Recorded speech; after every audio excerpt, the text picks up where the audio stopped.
And meron ako ditong pork ribs. I-marinate ko muna ito with soy sauce, calamansi, black pepper, garlic powder. At maglalagay din ako ng Knorr seasoning. Ito ay optional lang. Haluin ko muna. Kung hindi ka pa nakapag-subscribe sa aking channel, please subscribe at i-click mo na rin ang notification bell para lagi kang updated sa aking latest recipes. Ayan, okay na ito. Ibabad muna natin ito for at least 30 minutes. Maglalagay ako ng cooking oil. I-sear ko muna itong pork ribs. Ayan. Tinanggal ko muna yan sa pagkakababad. Yung pinagbabaran, mamaya akong ilalagay.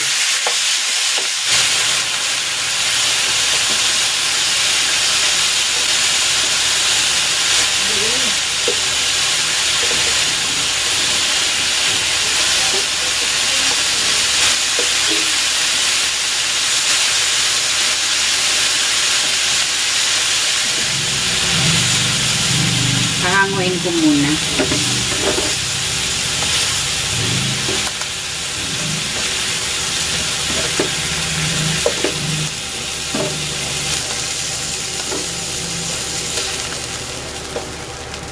Magigisa na ako ng bawang.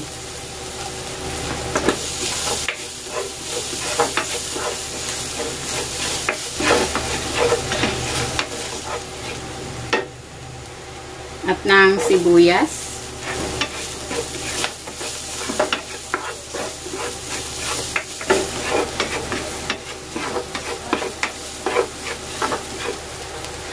Maglalagay ako ng tomato paste.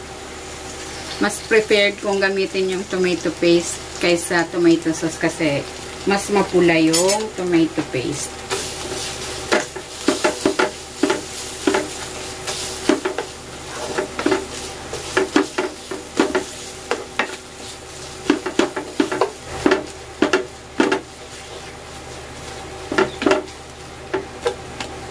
Ilalagay ko na dito yung pork ribs.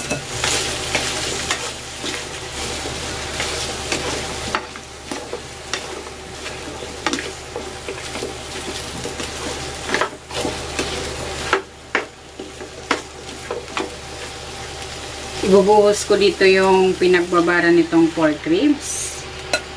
Maglalagay din ako ng 8 ounce na Sprite. Tatakpan ko ito. And then, isi-simmer ko ito for 30 to 40 minutes hanggang sa lumambot yung pork.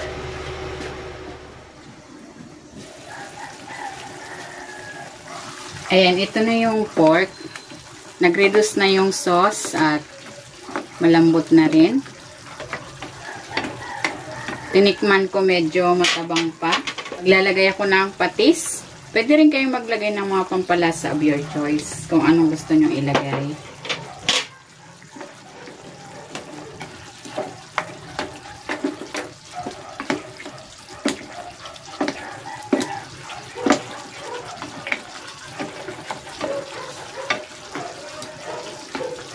Ayan, luto na itong ating pork ribs in tomato sauce with Sprite.